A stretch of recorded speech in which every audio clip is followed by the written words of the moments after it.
Besiatá Dishmaya, con ayuda del cielo, una vez más podemos compartir el estudio de la Torá, Musar, todo lo que enseña nuestro Jajamín. Y hoy, con la ayuda de Hashem Yitbará, vamos a estar estudiando Pirkei Avot, que Pirkei Avot recomienda a muchos sabios, muchos Jajamín, que es por donde debemos comenzar el estudio. Cualquier estudio que vayamos a hacer, es muy bueno comenzarlo por aquí. Entonces comenzamos con el capítulo número 1, Perek Rishon, que dice: todo el pueblo de Israel tiene parte en el mundo en el mundo futuro, como está dicho en Yeshayahu 60:21. Y tu pueblo, compuesto solo de Sadikim, heredará para la eternidad el país de la vida, el fruto de mis plantaciones, obra de mis manos, para glorificarme. Así empieza la Mishnah 1, capítulo 1, y nos enseña nuestro Jajamín que ellos instituyeron la costumbre de leer cada Shabbat a lo largo de los meses de verano uno de los 5 capítulos de la máxima de nuestros padres, que es Pirkei Avot, y añadieron incluso un 6º capítulo que es la Baraita. Y cuando la naturaleza despierta de su sueño invernal, o sea que hay una costumbre que se empieza a estudiar Pirkei Avot en Pesaj, justamente cuando cae Pesaj, ahí empezamos a estudiar también Pirkei Avot, lo más recomendable, pero Jajamín también enseñan que es muy bueno estar estudiándolo durante todo el año y repasando una y otra vez. Es la ética de nuestros padres, la conducta que debemos adoptar con respecto a lo que es el judaísmo. Entonces nos sigue diciendo que es preciso entonces canalizar y dominar las pasiones que renacen, y la manera de conseguirlo nos las brindan la máxima de nuestros padres, que son todas ellas puros y hermosos preceptos para la vida de cada uno de nosotros. Ahora bien, la ética que de ella se desprende difiere esencialmente de la de los Jajamín de las demás naciones, de los sabios de las demás naciones, ¿no? Y en efecto, la moral de los otros sabios suele ser el resultado de sus reflexiones personales, totalmente distinto que es con el judaísmo. Judaísmo nos basamos por la Torá que Moshe reveló a Am Israel, mientras que los sabios de las otras naciones, que también son Jajamín, pero son de otras naciones, ellos se basan más que todo en las reflexiones personales que ellos puedan hacer. Mientras que la enseñanza moral del judaísmo es una revelación divina, lo cual explica que la Masejet empieza por las siguientes palabras. Como leímos al principio, Moshe recibió la Torá en el Sinaí, y de aquel que se reveló en el Sinaí a su pueblo, del Dios Todopoderoso, de Hashem Yitbará, que es Hashem Eloheja, que es Dios, nuestro Dios. Entonces, ninguna de las demás naciones puede decir: nosotros tenemos una Torá que nos ha sido revelada, una Torá que nos ha sido dada desde lo alto. No pueden decir eso. Nosotros somos los únicos que podemos decirlo, porque como nos está diciendo la reflexión, el Maseje, Moshe Kibel Torá mi Sinaí, Moshe recibió la Torá en el monte Sinaí, y las demás naciones de la tierra no pueden decir lo mismo. Consecuentemente, toda nuestra ideología, nuestros pensamientos, nuestra sabiduría, ¿de dónde proviene? Proviene de la Torá, que fue revelada en el Sinaí. Mientras que las demás naciones de la tierra, ellos sacan son de sus pensamientos, sacan de sus concepciones de cómo ellos ven la vida, de su idiosincrasia, sea filosófica, sea platónica, sea griega, y pare usted de contar. Consecuentemente, las leyes que Hashem promulgó para su pueblo y que expuso a su servidor Moshe contienen exactamente 248 prescripciones y 365 prohibiciones. Akadosh Baruj Hu ordenó que las más importantes fuesen redactadas brevemente, intercaladas entre los relatos de la creación del mundo y la historia del primer hombre, de Adán a Rishon, y también entre los que narran la vida de los primeros patriarcas y los destinos del pueblo de Israel hasta la muerte de nuestro gran maestro Moshe. Consecuentemente, Hashem precisó él mismo el significado exacto de todas estas prescripciones y prohibiciones, explicando hasta en los más mínimos detalles de qué manera habían que aplicarse. Fíjense algo, no es como nosotros queremos aplicar la halajá, como estábamos estudiando creo que ayer con el rap. No es como uno diga, a mí me parece que la halajá la voy a aplicar de esta manera. A mí me parece que lo que dice en Jajamín lo voy a hacer de tal cual forma. No es como a uno le parezca, sino es como nos enseña la halajá que debe proceder. Por ejemplo, cuando nos levantamos en la mañana, no podemos levantarnos inmediatamente e ir a comer, porque a nosotros nos parece que es así, porque tenemos mucha hambre. Pero no, según la ética del judío, la ética del judaísmo, el Musar, ¿qué nos dice que tenemos que hacer primero? Levantarnos, agradecer a Kadosh Baruj Hu porque ha regresado el alma a nuestro cuerpo, hacer Netilat Yadayim, lavarnos la boca, ¿sí? Vestirnos. ¿Y cómo nos vestimos? No nos vestimos como a mí me parezca tampoco. Todo está ordenado según la tradición que hemos recibido de nuestros mayores, de Moshe Rabbeinu en el Sinaí. Sigue diciendo que el Creador ordenó que las más importantes fuesen redactadas brevemente, intercaladas entre los relatos de la creación del mundo y la historia de Moshe Rabbeinu, la historia de nuestro patriarca, de Adán Harishon. Hashem precisó él mismo el significado exacto de todas estas prescripciones y prohibiciones, explicando hasta los más mínimos detalles de qué manera debían aplicarse. Entonces Aarón fue a la casa de su hermano Moshe y este le enseñó lo que había oído de Hashem Yitbará, y luego se presentó ante Eleazar e Itamar, hijos de Aarón, y Moshe le repitió lo que acababa de exponer. Y luego lo anunciaron a los 70 ancianos de Israel. Y aquí se ve la continuidad del judaísmo. No podemos decir, son invenciones de allá del Har Sinai, nadie estuvo presente, yo me creo ahora una propia halajá, me creo ahora una propia convicción de vida dentro del judaísmo. Resulta ser que nada de eso es así. Moshe la recibió directamente ¿de quién? Dice la Mishnah, Moshe Kibel Torah mi Sinaí. Moshe recibió la Torah en el Sinaí. ¿De quién la recibió? De Hashem Yitbará. Luego Moshe, ¿a quién se dirige? Se dirige a Aarón y se dirige, nos está diciendo, se dirige a Aarón. ¿Aarón a quién se dirige? A sus hijos después ¿a quién se dirigen? Se dice que se les enseña a los 70 ancianos de Israel, los miembros del gran Sanedrín, y Moshe dijo ante ellos por tercera vez, miren, por tercera vez, ya va, lo que Hashem Yitbará le había enseñado. La cuarta vez lo repitió ante todo el pueblo de Israel. Y miren lo interesante del caso. Moshe recibió la Torah, se le enseña a Aarón. Cuando entonces Moshe habla con los hijos de Aarón, está Aarón presente. ¿Lo ven? La recibió Moshe, Aarón y los hijos de Aarón. Después cuando se le enseñan a los sabios de la gran asamblea, está Moshe, Aarón, los hijos de Aarón y los sabios de la gran asamblea. Después se le enseñan a todo Israel, está Moshe, Aarón, los hijos de Aarón, la gran asamblea y todo que la Israel. ¿Cuántas veces estudió Aarón? 3. ¿Cuántas veces estudiaron los hijos de Aarón? 2. ¿Y cuántas veces estudió la gran asamblea? A los hijos de Aarón, 3. Ajá, 3. O sea, estamos viendo que ellos estudiaron una y otra vez.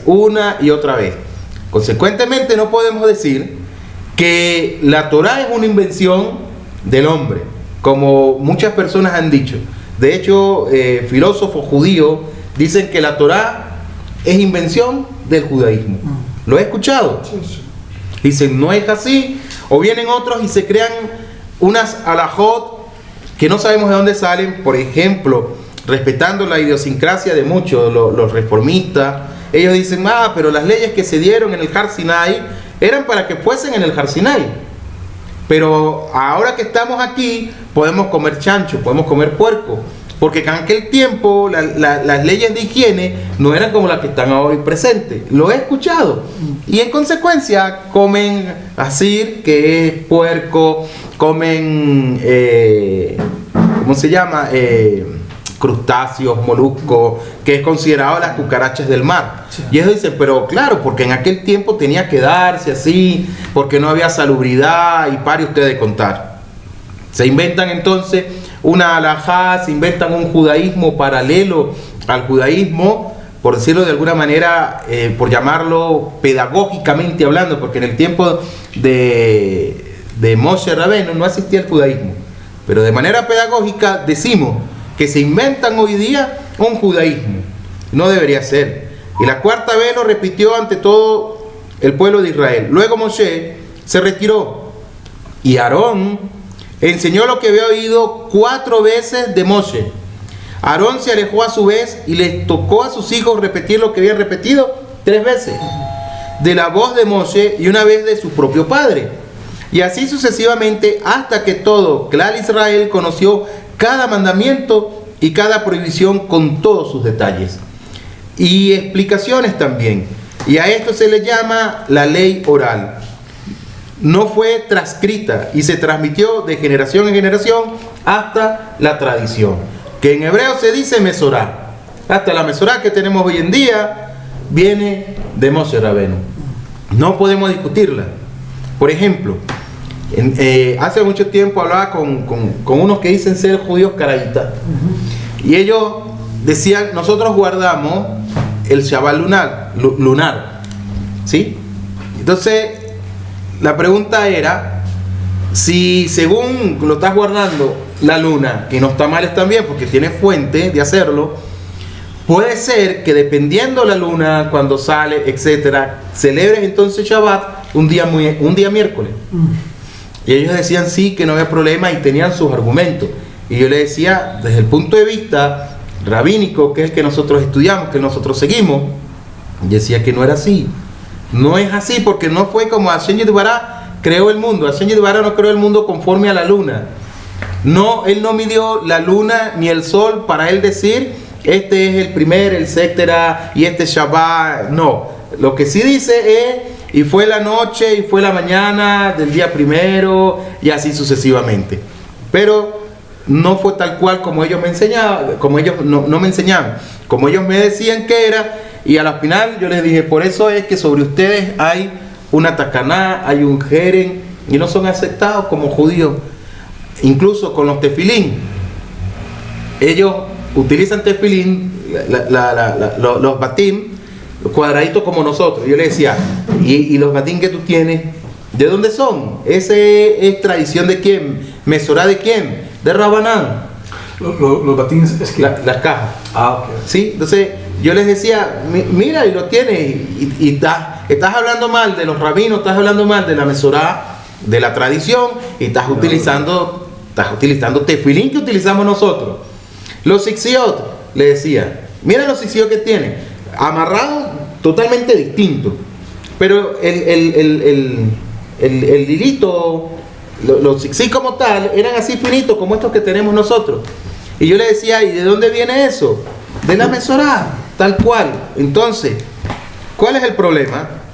Se inventan una Mesorá totalmente distinta. Decían que realmente Moshe inventó la Torá para poder controlar a Israel, que en ese tiempo no eran Israel, sino sacar a los hijos de Israel, a los judíos que estaban cautivos en Israel. Wow, o sea, una concepción totalmente ajena de lo que es el judaísmo. Y como enseña Rabbi Nachman también, y enseña mucho Admurim, mucho Jajamín, ellos dicen, ¿qué hace un judío leyendo libros de filosofía griega? Dice, más bien está contaminando su mente. ¿Por qué? Porque la mente del judío es una mente que es kadosh, es una mente que es kosher, porque así es la Torah. La Torah Hagedolá, Hakadosh, es eso, santa y es grande, y en consecuencia cuando la estudiamos, purifica nuestros pensamientos. Así lo enseña Rabbi Nachman. Queremos tener una mente pura, estudiamos Torah. Así que la Torah es espada porque hiere, martillo porque quebranta y fuego porque quema. Así es. Consecuentemente, cualquier otro estudio ajeno a lo que es la Torá, y muy seguro tenemos dentro de nuestra costumbre de filosofía judía, la filosofía del Rambán, la filosofía del Baal Shem Tov, la filosofía de Rabbi Nachman, de muchos Jajamín, que es una filosofía basada en la Torá, basada en el Zohar, basada en la Kabbalah, y está bien, pero otro tipo de filosofía no. Y que no sería filosofía. Ajá. La palabra filosofía es la ciencia Sofía, es una deidad de ellos. Filosofía es amor a la sabiduría en griego. Sí, a Sofía, que es una deidad. Sí, es la sabiduría de ellos. Eso, y era una deidad en ese tiempo. Entonces, uno tiene que cuidarse mucho, incluso cuando va a respuesta, ¿qué tipo de respuesta estoy dando? Si estoy dando una respuesta basada en los sabios o estoy dando una respuesta basada en Platón, Aristóteles y todos estos pensadores que sí fueron pensadores. De hecho, el Rambán, él fue muy criticado, el Rambán, Rabbi Moshe ben Maimón, porque él decía que si los filósofos tenían concepciones de la naturaleza o de la creación que compaginaban con el judaísmo, sí, él decían que eran dignas de escucharse y también de estudiar. Y fue muy criticado porque en ese tiempo muchos sabios no lo aceptaban como tal. Entonces había una gran lucha entre el Rambán y Nachmanides, si mal no recuerdo. Sí. Entonces, hay una pregunta: ¿cómo el sol y la luna? El más fiel discípulo de Moshe, que fue Yehoshua ben Nun, que nunca se apartó de él y pudo disfrutar de sus enseñanzas continuamente. Podemos comparar a Moshe con el sol, pues así como el astro recibe su luz directamente de Hashem, de igual modo la majestad divina se refleja visiblemente en el que fue nuestro gran maestro. Y en cuanto a Yehoshua ben Nun, se le puede comparar con la luna, pues ésta recibe la luz solo del sol. Y aquí tenemos que hacer una pregunta: ¿de dónde nosotros estamos recibiendo la luz?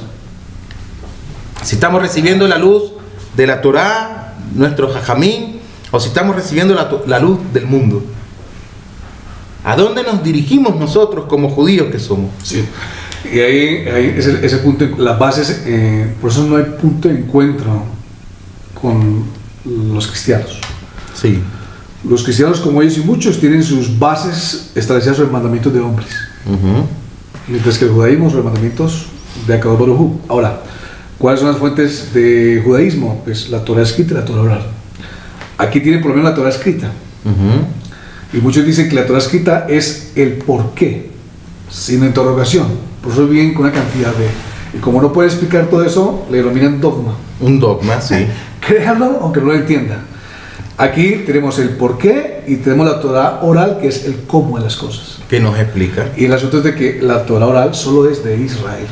Entonces, sacar a lucir estos libros que ellos no tienen, es donde ellos dicen que... Entonces no hay punto de encuentro, no hay punto. Y solamente con la Torah escrita, que también hay pales leña con la Torah escrita. Seguro. Pero de ahí han derivado muchos mandamientos de hombres, o sea, a acomodo de ellos. Seguro. Y de ahí es donde ellos también tienen la invención de lo...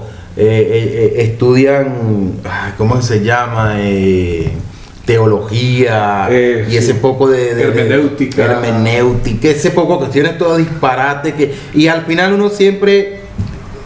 uno ve que dicen, aunque no podemos demostrarlo, hay que creerlo. Dogmas, sí. Sí, son dogmas totales. Entonces, ahí ya no hay punto de encuentro porque, o sea, ¿quién saca a alguien de su dogma? Sí, y por eso, si vemos una Torah desde el hebreo y comparas una cristiana o católica o protestante, tiene más de 2000 errores de traducción. Mucho. Todos adrede. Ya es pluma escribiente, mentirosa. Manipulación. Sí. Entonces, así es. Entonces nos sigue diciendo que Moshe había sido capaz de recibir la ley divina en lo alto del Sinaí y de captar todos los matices de las palabras divinas. Recibió la Torah en lo alto del Sinaí y captó todos los matices de la palabra divina. La transmitió a su vez sin omitir el menor detalle. ¿A quién? A Yehoshua. En cambio, no tuvo la posibilidad de recibir aquella enseñanza tan rica y matizada en su totalidad. Solo percibió la porción de luz solar que la luz capta para proyectarla después. Eso fue lo que pasó con Yehoshua ben Nun. De hecho, hay un acontecimiento que ya Moshe va a morir y llama a Yehoshua y le dice: Yehoshua, ¿qué quieres que te enseñe de la Torá? Dime, yo te enseño. Y Yehoshua le dice: Rabí, si he estado todo el tiempo contigo, he aprendido de ti, ¿qué más me puedes enseñar? Osado, ¿no? Dice que cuando muere Moshe, Yehoshua entonces comete transgresiones. Se le olvidó la Torá. Se le olvidó qué tenía que hacer. No circuncidó a los hijos de Israel. ¿Se acuerdan del episodio? Y ahí podemos ver un poco de arrogancia. Es muy duro, pero aprendemos de nuestros patriarcas, de nuestros jueces. Aprendemos mucho de ellos, de sus virtudes y de sus aspectos que no son tan buenos. Sigue diciendo, he aquí porque no se dice Vi Yehoshua Kibelá mi Moshe, y Yehoshua la recibió de Moshe. Y nuestros sabios cuentan en el Midrash que al llegar la hora, aquí está, para que Moshe abandonara esta vida, le dijo a Yehoshua, mi querido alumno, a quien confió el rebaño del que ha sido fiel y atento pastor durante 40 años, ¿necesitas acaso alguna aclaración más de la Torá? ¿Qué necesitas aprender más de la ley? De la halajá. Repítamela. Uy, cualquiera de nosotros le dice, no, me la sé toda, pero rabino, vamos a sentarnos porque me está dejando a cargo del barco. Y vamos a ver si sé la brújula, para qué son los botoncitos, marcha atrás, marcha. Tengo todo claro, pero vamos a volver a repasar. Por si acaso. Por si acaso. ¿Deseas aprender algo más de mí? Le dice Moshe. Ya es hora de que me lo digas. Y Yehoshua contestó, ¿cómo podría yo necesitar más aclaraciones o enseñanza? Bien, dice, bien sabes, mi querido maestro, que nunca me he apartado de ti y que me has enseñado la Torá sin ocultarme nunca nada. Pese a estas orgullosas palabras, no tardaron en cometerse lamentables equivocaciones. En efecto, mientras todo Israel se hundía en el dolor y llevaba riguroso luto durante 30 días con motivo de la inmensa pérdida que acababa de sufrir, numerosas prescripciones religiosas cayeron en el olvido y solo la profunda sagacidad de Otniel Ben Kenaz permitió reconstruirla. Y aquí podemos aplicar también, hoy día a nosotros nos pasa eso. Nos enseñaba el Rab en estos días cómo se dirige la vida judía. La vida judía se dirige por medio de la halajá. Vamos a ver, ¿qué dice la halajá en esta circunstancia que estás pasando? Tienes un altercado con un correligionario. ¿Qué dice la halajá? ¿Cómo tienes que tratarlo? En particular dice, tienes que perdonar a tu hermano, amar a tu correligionario como a ti mismo, viajar la rija camoja. Y la pregunta, ¿lo hacemos? ¿Sí o no? A veces anteponemos nuestros ideales, como nos enseñaba el Rab, ponemos el a mí me parece que así es, y no es al mí me parece, es lo que dice la halajá, porque así establecieron Jajamín. Ellos establecieron un cerco de protección alrededor de Kelat Israel. ¿Por qué nosotros no comemos con los no judíos? ¿Por qué? Estudiando, haciendo el curso de Kashrut, una de las preguntas que decía, ¿qué diferencia la comida del judío al no judío? ¿Qué diferencia? Sabemos que es shejitá, kashrut, pero había algo en específico, decía una olla. Eso es lo que hace la diferencia, una olla. ¿Por qué? Porque puedes tener un alimento kosher, pero si te lo cocina un no judío, ¿lo puedes comer? No lo puedes comer. Entonces, ¿qué hace la diferencia? Una olla y el encender el fuego. Moverlo, si es askenazí, basta con el que él ponga la olla. Si es sefardí, tiene que avivar el fuego. Y hay muchas más halajot. Pero el asunto es que dentro del judaísmo existen todas esas barreras que nos marcan a nosotros hasta qué punto podemos llegar y a qué punto no. Es como decir el punto de no retorno. Al pasar ese punto, wow, ya es delicado. Empiezan como los aviones cuando van en el aire. Saben que los aviones tienen un combustible específico para llegar a su destino. Y si por casualidad el avión retorna en el punto de no retorno, el avión no llega. No sé si ustedes han visto, por lo menos eso me lo enseñó un aviador, un amigo mío que es piloto. Él me decía, cuando un avión, por lo menos comercial, va a aterrizar, muy difícil que despegue otra vez, porque tiene el combustible necesario para todo ese procedimiento. Y si despega, es muy difícil. Y si vuelve a levantar el vuelo, tiene que dar una vuelta muy rápida, pero posiblemente no llegue al destino, no vuelva a llegar hasta la pista. Entonces nos decía que todo eso está cronometrado. En el judaísmo es igual, todo está cronometrado. Lo que pasa es que nosotros a veces queremos ser más sabios que Rashi, que Maimónides, que Onquelo, que Shemayá, que Actalión, y decimos es que a mí me parece. Tranquilo, yo voy como en una casa de un goy, no importa que él avive el fuego, no importa que utilice ollas y pare usted de contar, con tal, yo me siento ahí, como, me cuido, trato de cuidarme, entre paréntesis, no es así. Posiblemente fue lo que le ocurrió a Yehoshua, que comenzó a cometer transgresiones tras transgresiones, se le olvidó la Torá que había aprendido de su maestro. Y como nos dice, tuvo que venir Otniel Ben Kenaz y permitió reconstruirla. Este relato del Midrash, ¿qué nos enseña? Nos enseña una profunda verdad: conservar la ley tradicional, conservar la Mesorá. No es solo asunto de memoria y capacidad de asimilación. Ambas cualidades no son ni seguras ni infalibles. Es decir, es que todo yo me lo sé. ¿Para qué voy a estudiar Pirkei Avot otra vez? Ya lo estudié una sola vez, lo dejo ahí abandonado. Ya me sé Pirkei Avot, ya me sé las alajot de Shabbat, todas. Y puede ser que la persona sin querer está transgrediendo. Sí. Porque pensamos en mi mente, me la sé toda. ¿Qué nos dicen los sabios? ¿Qué nos dicen Jajamín? Cuando viene una celebración, 30 días antes, ¿qué tenemos que hacer? Estudiarla. Repasar, ¿sí? Se llama el primer libro, pegados del libro. Pegados del libro, una y otra vez, volver a estudiar. Es como el tema de, yo conozco a muchos que saben la Shaharit, Minhai Arbi de memoria. Y están en sinagogas donde ellos no tienen sidur y no está con el sidur. Y creo que para ti que tienen sidur en la mano. Así es. O sea, no es bien visto. No. Que sea como prepotente, como bueno, la sé.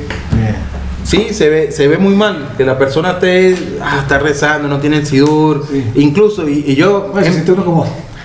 he meditado y a veces digo, ¿por qué el afán de las personas, de nuestros correligionarios, de terminar la amidad rápido? Parece que estuvieran compitiendo. Sí, eso no está bien. ¿Verdad? Parece que estuvieran en una competencia. Terminé, listo. Es el momento más sagrado y más... ¿Estás tú con la Kadosh Baruj Hu? Sí, seguro. Más sublime. Más sublime. En todo el rezo es la cúspide. Sí. Es como cuando uno está subiendo una montaña y llegaste ya a la cúspide y después empiezas a descender. Sí. La amidad es la cúspide. Y ¿qué tienes que hacer? Tenemos que hacerlo con Kavanah Lev, tranquilo, sin apuro. Todos los años que he estado siempre lo hacen muy... Mi señor Rey Mijael me decía que aún la pronunciación, porque si lo haces muy rápido corres el riesgo de que pronuncies mal. Claro. Si pronuncias mal, lo hiciste mal. Así es. O sea, la mirada quedó mal hecha.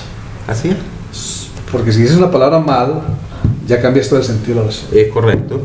Y esa es la pregunta. Yo lo hago. En lo particular, estamos rezando la amidad y veo muchos correligionarios rapidísimo y uno dice, wow, ya terminó. Y a veces uno va por la mitad y el otro ya terminó.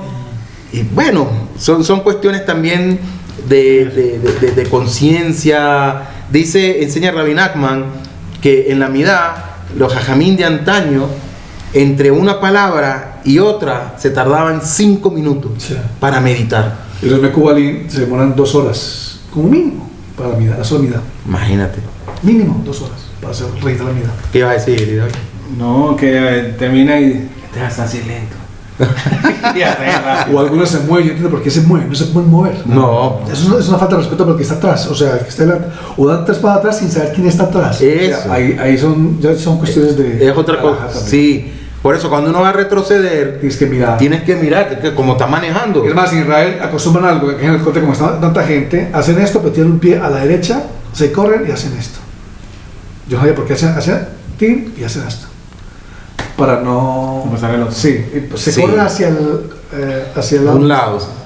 Entonces, este relato del Midrash nos enseña una profunda verdad: conservar la tradición oral no es solo asunto de memoria, no es solo asunto de que lo memoricemos, que es muy bueno memorizar, y capacidad de asimilación, no solamente memorizarlo y asimilarlo, porque puede ser, lo memorizamos, lo asimilaste, No. ¿Y qué estás haciendo? En balde. Ambas cualidades no son, aun cuando dice que debemos de hacerlo, ni seguras ni infalibles. Y es preciso el asesoramiento de la inteligencia de la penetración. Esta última permite a veces compensar los fallos de la memoria. Aprender, comprender y conservar la memoria de lo que hemos asimilado gracias a la penetración de lo que nuestra inteligencia dispone. Comparar y después resolver las contradicciones que podamos encontrar. Esta es la meta de los que estudiamos hoy la ley de Hashem, la misma meta que en los tiempos de Otniel Ben Kenaz. ¿Y quién tiene el derecho al mundo futuro? La Mishnah comenzó diciendo: todo Israel tiene parte en el mundo venidero. Pero ahora, ¿quién tiene el derecho? Antes de empezar a exponer la máxima de nuestros padres, conviene analizar la breve introducción que los compiladores de nuestras oraciones han puesto en la cabeza de nuestro maseje, de nuestro tratado. Se trata del principio de la primera Mishnah del tratado de Sanedrín, capítulo 10, que dice así: todo Israel tiene parte en el mundo futuro, como está dicho en Yeshayahu 60, 21. Y tu pueblo, compuesto solo de justos, heredará para la eternidad el país de la vida, el fruto de mis plantaciones, obra de mis manos, para glorificarme. Wow. Hemos dicho anteriormente que las máximas de nuestros padres no son prescripciones en el sentido estricto de la palabra, sino más bien leyes morales que nos permiten, si las aplicamos, elevarnos a cada uno de nosotros hacia la perfección. Ya que más de un lector podría desanimarse y renunciar a cualquier esfuerzo de perfeccionamiento al comprobar la dificultad de la tarea. Jajamín consideran oportuno, para consolarle y tranquilizarle, colocar al comienzo del tratado la frase citada más arriba: todo Israel tiene parte en el mundo venidero. Y de esta forma todo el pueblo de Israel, o mejor dicho, todo judío que se esfuerce por someterse a los preceptos del judaísmo, sabe que participará en la felicidad eterna. Vuelvo a repetir: todo judío que se esfuerce por someterse a los preceptos del judaísmo. O sea, todo judío que viva conforme a la Mesorá y a la Halajá. Es el judío que tendrá parte en el mundo venidero.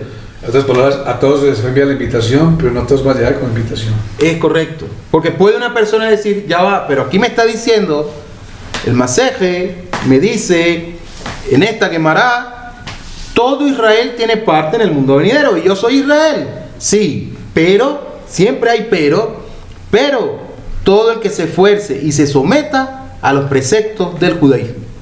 Porque puede ser que la persona diga: ya va, espérate, los tiempos de Moshe fueron hace muchísimo atrás, hoy son otros tiempos, y yo vivo mi judaísmo como a mí me importa, como a mí mejor me parece.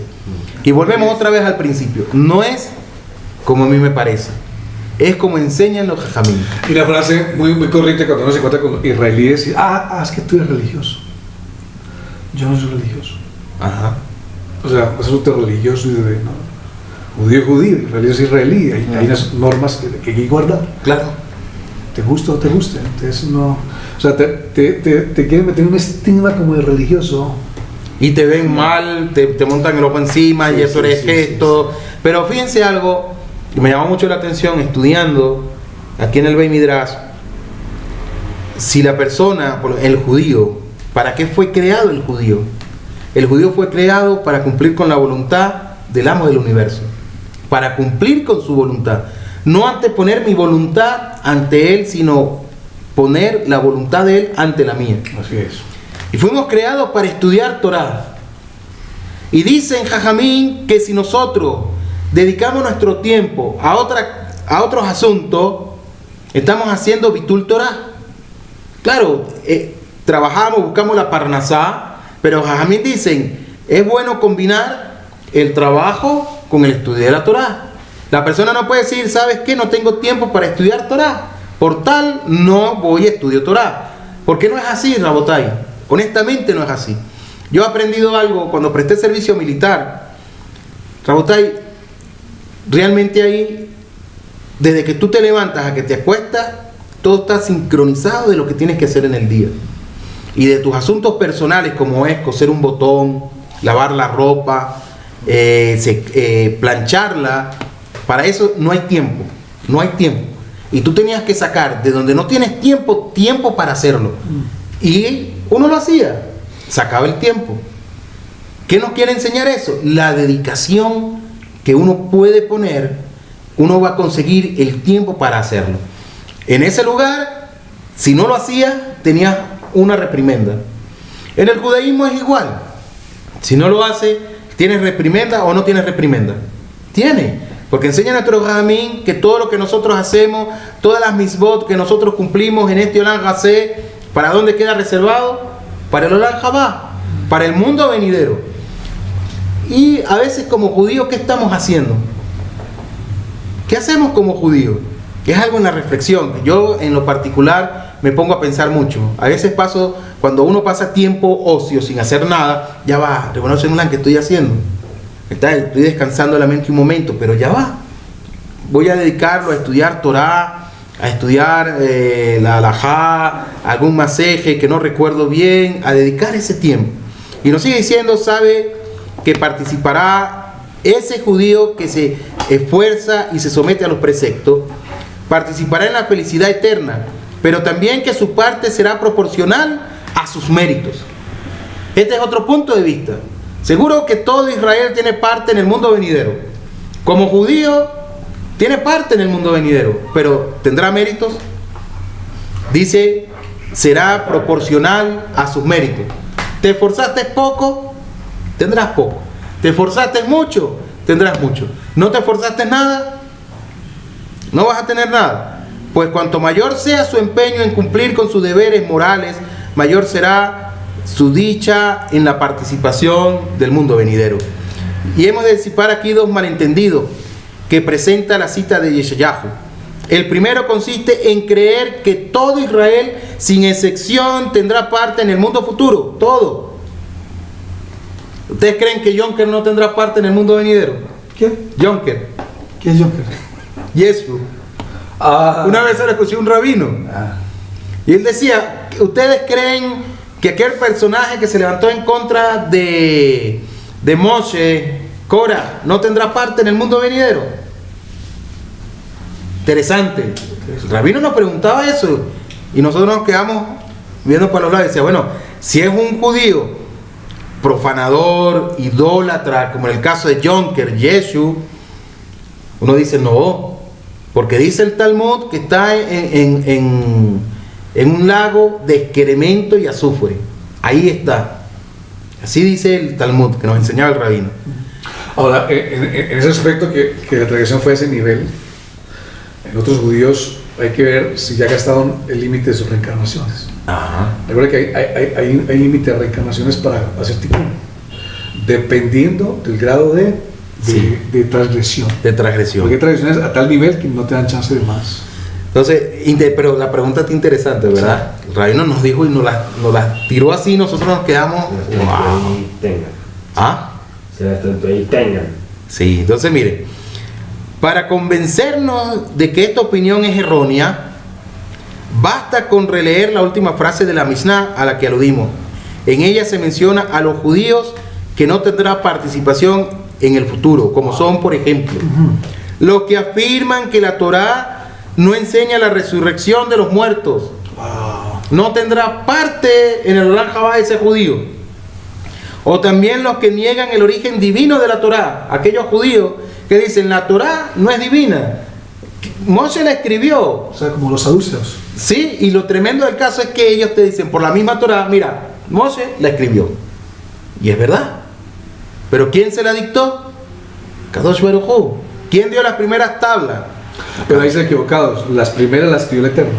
Eso. Por el dedo de Dios. Eso. Esa es la diferencia. La segunda sí la escribió Moshe. Parece ser que en esa parte, como que ellos borraron, no sé. Sí. Entonces sigue diciendo, las palabras significan solamente que todo judío, presten atención, y aquí se responde la pregunta de Jonker, que todo judío que lucha por vivir de acuerdo con el judaísmo tendrá derecho al Olam Habá. Sí, el premio. No piense la persona que porque es judío Ya, y Baruch Hashem, y tengo mi boleto comprado.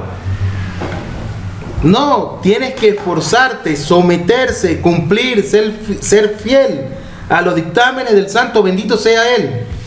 Estudiar Torah, Masin Tovim, Gemilut Hasadim, Kashrut, Taharaj HaMishpachá, todo. La palabra... Ahí en esa parte, perdón, Jaime, se cumple lo que el Eterno establece y pide de cada Israel. Sean perfectos, porque yo soy. Claro. O sea, la perfección lo da el nivel de alajá. Claro. Y del cumplimiento de alajá que tú tengas. Es correcto. Nunca sin importar, nunca sin dejar de pensar que tenemos que ser simples. Como enseñaba Rabbi Nachman, la simpleza del cumplimiento de los mitzvot. Y como estudiábamos ayer, debemos estar orgullosos de algo. ¿De qué? De que somos judíos. Pero de que somos judíos que cumplimos con la voluntad de nuestro Creador. Porque hay judíos que reniegan de la Torah, lamentablemente. Hay judíos que son idólatras. El Ramban en el Mishneh Torah dice que aquellos que llevan a las personas a cometer idolatría, el castigo para ellos será más fuerte que el propio idólatra. Claro. Estos judíos que sumamos esos grupos que están en Estados Unidos, que niegan el Estado de Israel como Estado, que ellos dicen que cuando venga Mashiach, él es el que tiene que restaurar el pueblo de Israel. ¿Cómo quedan ellos? Tienen el Olam Jabá, porque ahí hay una concepción política. Y ellos tienen un fundamento en la Torá, tienen un fundamento en la Mesorá, tienen un fundamento en el Talmud que dice que es el Mashiach que tiene que establecer el Estado de Israel. Pero ellos no dejan de ser judíos y no dejan de cumplir con los mitzvot. Okay. Ellos cumplen con los mitzvot y se esfuerzan por ser buenos judíos, solo que no reconocen el Estado de Israel como un Estado político. Sí, ellos son antisionistas. Sí, y no por aquí no se está hablando de los antisionistas, yo me refiero a su actitud. Estamos hablando de actitud. Sí, dentro de ellos hay uno que no cumple con la Torá, reniega la resurrección. Aún esa posición los lleva a quebrantar mitzvot, porque están renegando el príncipe. O sea, el presidente, el primer ministro, el presidente son catalogados como príncipes en medio del pueblo. Son los que están rigiendo, son los gobernantes. Bien o mal, o lo está haciendo bien o mal, ya eso compete. Pero sí, así. Ahora, a nivel de fechas, a nivel de decía que la tribu de Isaacar entendían los tiempos. Y vemos una fecha clave del surgimiento del Estado de Israel, 14 de mayo de 1948. Si usted cuenta 1948 es el nacimiento de nuestro padre Abraham. Sí, igualito. Y se cumple la profecía del profeta Isaías. Exacto, que la tierra en un día perdió una nación. Y eso lo cumplió Israel en esta... En 1948. O sea, hay cosas que hay que ver, sí. En un día pasaron de ser nada a ser nación. Sí. No fue en 2 días, ni en 3 días. La ONU estableció el decreto y Israel de un día para otro, nación. Y se cumplió. Eso está en el profeta Isaías. Sí, así es. Entonces, ¿yo cómo voy a desconocer esas cosas? Donde realmente me indica de que la mano de Dios está en el asunto. Claro. Entonces, seguimos. La palabra profética citada por la Mishnah como prueba de esta afirmación hace referencia a los tiempos mesiánicos. Y tiene que ver con lo que estabas diciendo. Sí. La Geulá eterna no se imparte automáticamente a todos los judíos como si se tratara de un fruto maduro que sobre ellos caerá. Y si no es así, entonces deben luchar y esforzarse por merecer la Geulá. ¿Qué les parece? ¿Y cómo? Cumpliendo con los mandamientos, cumpliendo con la Torá. El segundo malentendido consiste en pensar que las palabras Kol Israel Yes Lahen Helel y Olam Jabá, todo Israel tiene parte en el mundo futuro, excluye a las demás naciones del mundo futuro y de sus gozos eternos. Tal exclusión es contraria a los principios de nuestra creencia. Y así lo enseñan nuestros sabios en Tosefta de Sanedrín 13.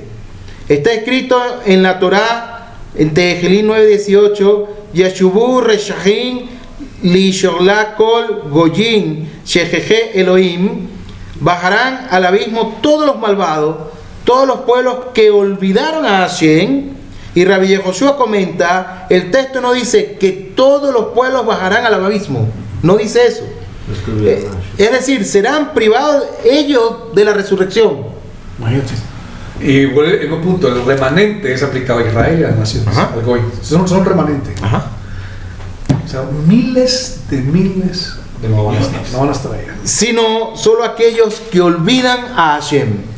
Que dice, Hayes Sadikim Beumor Haolan Sheyes Lahen Hele Lelan Kaba. De ellos deducimos que también hay justos Sadikim que no son judíos. ¿Qué les parece? Sí. Hay justos entre las naciones que no son judíos. Sí. ¿Y esos son quiénes? Los noágidas. Los gentiles, sí. Así es, que gozarán de la vida eterna. ¿Ves? Las naciones que se olviden de Hashem Yidbará, ellos sí serán olvidados por Hashem también. Pero las naciones que se acuerden de Hashem Yidbará, ¿qué ocurrirá con ellos? Tendrán resurrección, porque fueron los justos de las naciones. Algo interesante que enseñaba Rabí, el Ra Hinerman, Daniel Hinerman, aprendí mucha Torah de él, y él decía, ¿por qué los Estados Unidos es una potencia hoy día? ¿Por qué?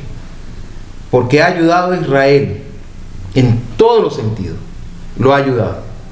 Si mañana o pasado mañana, o más tarde que temprano, se voltea, Se van a voltear, así está escrito. pero tuvieron méritos, y esos méritos Hashem se los da, y se los está pagando en este mundo presente. Eso quiere decir que al pueblo judío a nosotros se nos pide, porque tenemos mandamientos y tenemos, bueno, y un compendio de leyes que hay que cumplir. Si se puede hablar de la gente que es sadik, que no son judíos, aunque ellos no coman carrú, no tengan eso, pero tienen principios, ética, pues, ¿no? Eso es correcto. Y ellos son los sadikim de las Sí. naciones. Tienen 7 mandamientos. Gentiles, ¿sí? Pues de los 7 se dieron también otros. Están intrínsecos en cada uno. Pero aceptan La unicidad de Hashem, sí. Sí. Dicen Hashem es uno. Por ejemplo, en los 7 se dice idolatría, pero idolatría no es únicamente, adulterio. Pero adulterio encaja todo el tema de bestialismo, homosexualismo. Exacto. Entonces hay que estudiar muy a profundidad. Sí, sí. Pero son 7. Ahora, no tendrán el mismo lugar de estatus en el mundo venidero que el judío. Es correcto. Que si entendíamos cuando Jaime, tú decías ahorita con respecto a que supiéramos quiénes somos nosotros. Dicen los grandes sabios que cuando tú entras, por ejemplo, a un bosque, si tus oídos se abrieran, escucharías de los árboles que dirían todos al unísono, entró el Hijo del Rey. Ujú. Los animales dirían también al unísono, entró el Hijo. O sea, la naturaleza, los animales reconocen, los astros reconocen quién eres tú. El problema es que muchos no saben quién eres. Eso. El problema es que nosotros no sabemos Exacto. quiénes somos nosotros. Entonces, eso, al reconocer quiénes somos nosotros, nos da que una responsabilidad en lo que piensas, en lo que dices, en lo que haces. Eres el Hijo del Rey. En otras partes, eres el heredero del trono. Ujú. Porque eso es lo que hace Israel, va a reinar. Fíjate, Entonces, así es, fíjate, algo interesante. Estaba escuchando en días pasados un shiur del rabino Benzi Shem Tov, si mal no recuerdo se llama así, él es de Chabad, y él decía, ¿por qué la vestimenta judía? El sombrero, blanco y negro. Y en resumen, Bekixur, él decía, porque somos hijos de un rey. Y como hijos de un rey, nos vestimos como príncipe. Y esta es la ropa de los príncipes. no, y ahora, aún en los Goyim, ¿cuál es el traje más preciado, más fino y más elegante? El smoking, ¿de qué colores? Negro, blanco y negro. Ajá, y entonces él decía, O sea, que es un traje gala. nosotros como representantes de Hashem Yidbará, como sus hijos y como hijos de un rey, ¿cómo hemos de vestirnos? Como hijos de un rey. No podemos meternos cualquier ropa. Y no solamente como vestirnos, cómo piensas, cómo hablas y cómo... Es correcto, porque de nada te vale que te vistas. Dice que todos, tanto los seres angélicos, los mundos están los dos puestos en ese individuo. Es correcto. Todo cae Israel, pero por cada individuo. Así que es una responsabilidad muy grande. Es correcto. No es ni siquiera entonces por cómo te viste, aunque implica es tu manera de pensamiento y tu manera de actuar también. Cómo te relaciona, no aquí en el CNICS, sino allá afuera, con los no judíos, en tu hogar, con tu familia. Cómo te estás relacionando, ¿sí? Porque aquí yo digo, a veces hay judíos de Shabbat. ¿Y el resto de la semana qué pasa? Lo digo, y también lo dice el Raboa, ¿sí? O sea, por lo menos una de las costumbres, cuando vas a presentarte delante del rey, ¿cómo tendrías que presentarte? Suponte tú, vamos a una reunión con el presidente de esta nación. ¿Cómo irías? ¿Irías en blue jean, con el jean roto, con una gorra, con una remera? ¿Irías así? No sé cómo. O te pondrías una corbata, tu traje, te pones el sombrero, lo limpias y te pones colonia, qué sé yo, y vas y te presentas porque vas delante del presidente de la nación donde tú estás. O si vas delante de un presidente de un banco porque te va a dar 10 millones de dólares. Si no vienes bien vestido, no te doy 10 millones. ¿Va o no va? Y la pregunta, ¿por qué cuando rezamos ante Hashem Yitbaraj no tenemos también la misma actitud? Nos enseñaba ayer el Rab, si los gentiles en su ética es más grande que la del judío en cuanto a de vestimenta, nosotros tenemos que superarlas a ellos. Okay. Y a eso vamos, el tema de excelencia. Claro. De excelencia. Y ahí trazamos, y tenemos que ser muy delicado, el tema que se está tratando todo este tipo sobre el Ainara, el mal de ojo. Es correcto. En cuanto a mostrar, pero tampoco podemos trazarla, o sea, ir hasta el extremo de que no puedas usar un buen traje, un buen carro, una buena casa, eso se llama excelencia. Es correcto. Excelencia. Es correcto. Entonces, hay que mostrar también. Por eso me refiero que cuando Akadosh Baruj Hu le hablaba al pueblo de Israel con palabras duras, le llamaba idólatras, precisamente se presentaban con aquella majestuosidad y él les decía: su corazón está apartado de mí, de boca me aman, te vistes bien, pero te presentas ante mí. O sea, yo digo que todo tiene que ser el equilibrio. Si te vistes bien, vístete bien internamente, porque nada haces con ir muy hermoso físicamente, pero cuando estás allá y sales, empiezas a hacer las cosas. O sea, el judío sabe que a través de las leyes y todas estas cosas, de las halajá, de todo esto, es cumplirla. Ella hace su función internamente, y es cuando tú empiezas a exteriorizar. Es correcto, así es. Eso interno tiene que llevarte a exteriorizarlo. Dijiste muy bien. Cuando tú cumples con los mitzvot, tarde o temprano eso tiene que llevarte hacia afuera. Pero también los Mekubalín dicen que el tipo de vestimenta que tú tienes son cercos de protecciones para uno. Por ejemplo, aquí donde nosotros estamos, tú mismo te escuché en una conversación que tenía con Remose. ¿Cómo es el asunto aquí? A mí me ha servido muchísimo, muchísimo, de estar así vestido. ¿Por qué? Porque el Yeser Hará te ataca, sí. Más a uno el hombre, te ataca. Mira para allá, haz esto, pero cuando tú dices, ya va, mira cómo estoy vestido, también viene el Yeser Hatov y te dice, mira cómo estás vestido. Todos los ojos están puestos sobre ti. Ajá, todo el mundo te ve, como dice Remos, si la naturaleza te está viendo, ¿vas a hacer algo malo? No. Entonces, ahí la vestimenta te va a ayudar, aun cuando tú por dentro quisieras hacerlo, pero por ética de que no te vean los demás, no lo harás. Sí. Muy distinto que la persona está normal, si hago o no hago con tal, paso desapercibido por uno de los demás de aquí. ¿Ves? O sea, como tú estás diciendo ahorita, todo es un equilibrio. Por eso digo que cuando ven así, wow, mira, ese es judío, y mira cómo se está comportando. O sea, yo me refiero a que todo tiene que ir agarrado de la mano. Claro. Es como decir, tú dentro de ti hay dos naturalezas, la inclinación al bien y la inclinación al mal. Tú tienes que equilibrar eso. Tenemos todo. No tenemos todo, sí, no, sí, pero, o sea, tenemos todo. Entonces, ¿qué es lo que pasa?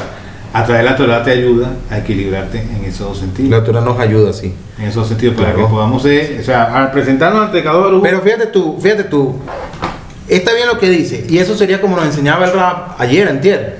Si a él decía, ponía el ejemplo con las mujeres no judías, si ellas se visten, un ejemplo, con recato, hasta aquí, que es lo que establece la halajá, la mujer judía ¿cómo tendría que vestir? Pero ella no puede decir, ¿de qué me vale a mí vestirme aquí hasta aquí si yo por dentro no cumplo nada? O sea, vamos entonces a analizarlo desde ese punto de vista, ¿sí? No, yo no me voy a vestir así porque es que yo por dentro me comporto mal. Entonces me voy a poner franelillas y salgo así a la calle la mujer, porque dice que no hace nada así. No, pero Sí. eso no es el punto. No, sí es, pues lo estamos llevando al otro punto, con el otro punto. O sea, lo que estamos viendo es que una cosa compensa a la otra. Más bien te estoy apoyando lo que tú estás diciendo. Lo que tú estás diciendo- Los testigos de Jehová usan, esas mujeres que testigos de Jehová usan falda hasta abajo. Y tú dices, están recatadas, pero, o sea, claro, están en su derecho y eso. Pero, por ejemplo, aún el cielo en eso la elogia. O sea, aunque la persona está haciendo otras cosas mal, y aunque haga esa bien, El cielo le elogia por se eso. le elogia por eso. Por eso tiene El problema es de mérito. que si yo digo, bueno, estoy haciendo mal, ¿para qué me he visto así? Dice, vas a sumar pecado a pecado. Vas a Sí, sumar correcto. un pecado a un pecado más. Claro, claro. Es como decir, no vamos a cumplir todas las misbot. Vamos a llegar y no las cumplimos todas.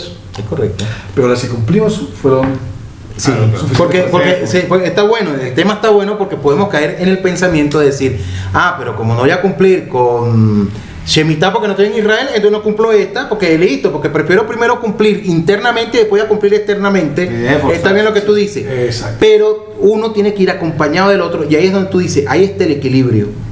Ahora, Sí.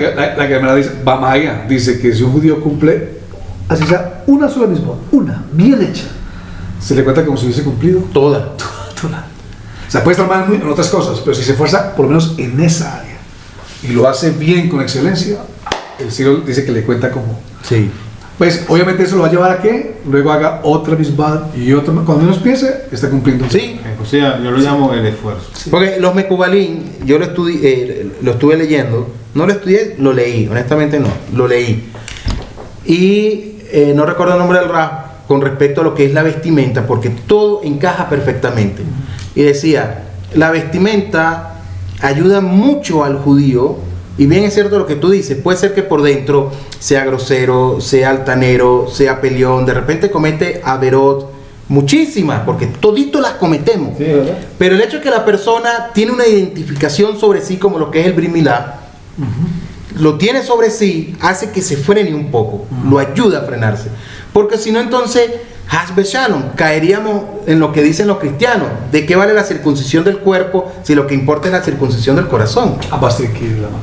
Ajá, entonces, fíjate tú, caeríamos en eso, diríamos, de nada vale, porque mira, pero si tú eres circunciso y te lo hizo un Moel y tienes relaciones sexuales con mujeres ahí, no estás guardando casrú, entonces esa circuncisión de nada te vale. Ese tipo de pensamiento es un tipo de pensamiento netamente cristiano, para achacarle al judío de que él ya no es judío, que ahora el nuevo Israel es los cristianos y Espiritual. todas esas cuestiones todas locas. Pero bueno, para ir terminando, dice entonces, de ellos decimos también que hay justos no judíos que gozarán de la vida eterna. Por justo de las naciones hay que entender los que practican la Sheva Mitzvot, las 7 leyes de Noah. Es decir, los que se abstienen de crímenes, idolatría, impudor, rapiña y blasfemia, y por el contrario instituyen la justicia, el derecho y la virtud, los que no cometen crueldad o barbarie alguna, no solo con su prójimo, sino incluso con los animales también. Y las palabras Kol Israel, todo Israel, no se proponen pues excluir a los no judíos de la felicidad futura. Solo pretenden advertirnos que todo aquel que tiene la suerte de haber nacido en el judaísmo o aquellos conversos sinceros de las naciones encuentran ante él ya trazado camino que le conduce a la cima, a la casa de su Padre en el mundo venidero. Quiera Hashem que podamos ser buenos y mejores judíos cada día. Podamos ver la reconstrucción del tercer templo pronto en nuestros días y la llegada del Melech Hamashiach Ben Jerabe Yameinu. Amén, que llegue razón. Amén, que llegue razón. Muchísimas gracias. Sacó valor. Pasado Barú Tier. Sí.